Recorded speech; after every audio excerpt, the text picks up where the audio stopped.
Pinatunayan ni dating Ilocos Sur Governor Luis Chavit Singson ang kanyang suporta sa modernisasyon sa pamamagitan ng pagbubukas ng kauna-unahang e-jeepney assembly plant sa bansa noong April 30, 2025. At bago natin ituloy, kung ikaw ay bago pa lang sa aking YouTube channel ay huwag kalimutan mag-subscribe at i-click na rin ang bell icon para lagi kang updated sa mga bago kong upload video. Ang pasilidad na ito ay tinatawag na LCS-MN Lima Factory na matatagpuan sa Lima Technology Center Special Economic Zone sa Malvar, Batangas. Itinatag ng LCS Group of Companies ni Manong Chavit katuwang ang Electric Mobility on MN, isang kumpanya mula sa South Korea na binubuo ng mga eksperto sa automotive technology. Kaya ng pabrika na gumawa ng hanggang 500 unit ng e-jeepney kada buwan. Bukod dito, plano rin nilang mag-assemble ng mga e-bike at e-trike sa hinaharap. Ang mga e-jeepney ay binuo at aalagaan ng mga manggagawang Pilipino na nagbibigay ng bagong oportunidad sa trabaho mula Batangas hanggang sa iba't ibang dako ng bansa. Pinanatili ng modelong EJ01 ang pamilyar na itsura, kulay, at forma ng klasikong jeepney upang hindi mawala ang kultura ng transportasyong Pilipino. Kasya ang 22 hanggang 28 na pasahero sa loob na may kasamang air conditioning system.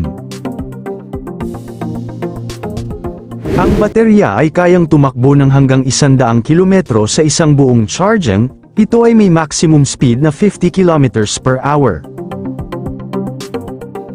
Ito ay eco-friendly dahil ito ay purong kuryente at walang tailpipe emissions o usok. Upang matulungan ang mga tsuper na hindi kayang bumili ng mga mamahaling imported na modern jeepney, na karaniwang nagkakahalaga ng 2.5 na milyong piso pataas, naglatag si Manong Chavit ng natatanging alok sa pamamagitan ng LCS Group.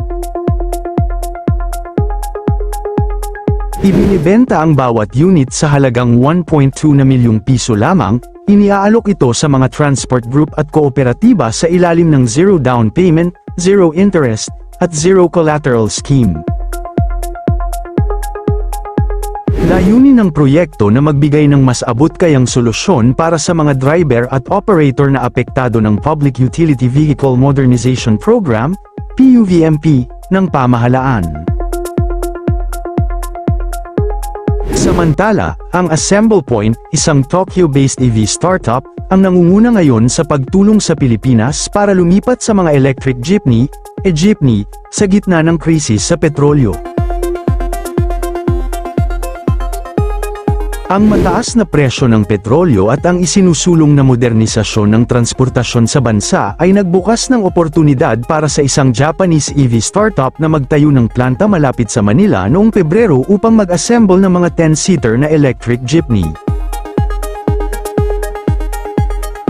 Layunin nitong tulungan ang mga driver na makatipid at makasunod sa bagong transport standards. Ang Tokyo-based EV startup na ito ay nagbukas ng kanilang manufacturing plant malapit sa Manila upang mag-assemble ng mga dekuryenteng minibus para sa lokal na pamilihan. Dahil sa patuloy na pagtaas ng presyo ng diesel sa pandaigdigang merkado, nakakatulong ang mga e-jeepney para makaiwas ang mga driver sa mataas na gastusin sa gasolina.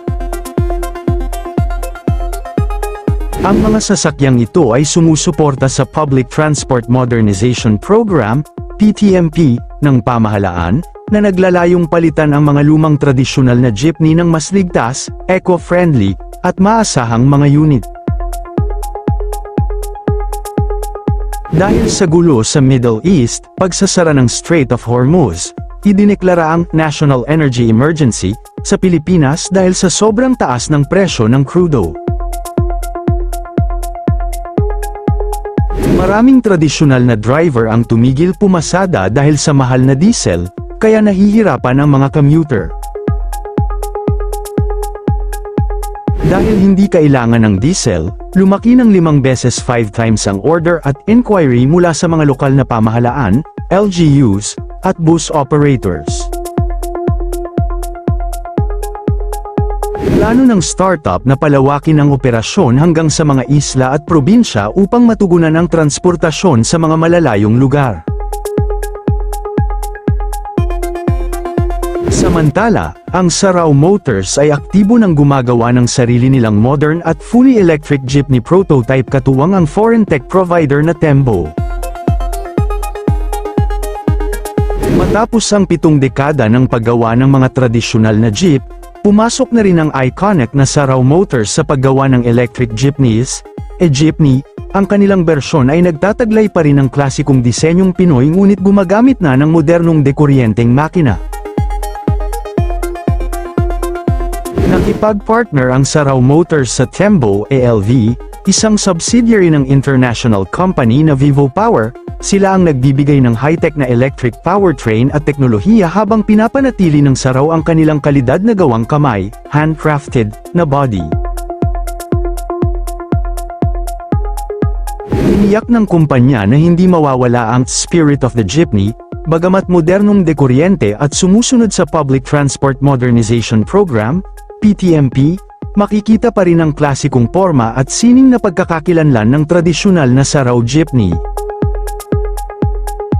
Target ng Sarao Motors na opisyal ng ilabas para sa publiko at mga kooperatiba ang kanilang mga fully electric jeepneys ngayong huling bahagi ng 2026. Ayon sa mga inilabas na specification ng kanilang prototypes, kaya nitong tumakbo ng hanggang 300 kilometro sa isang solong charging, at may kakayahang mag-fast charge sa loob lamang ng 45 minuto. Target ng LTFRB na may pasok ang nasa 6,000 tradisyonal na jeepney sa electric vehicle shift ngayong taon para sa PUV Modernization Program. Sinusuportahan ng DTI at BOI ang lokal na paggawa ng e-jeep sa pamamagitan ng hanggang 2 na bilyong piso e-transport loan program para tulungan ang mga drivers at transport cooperatives.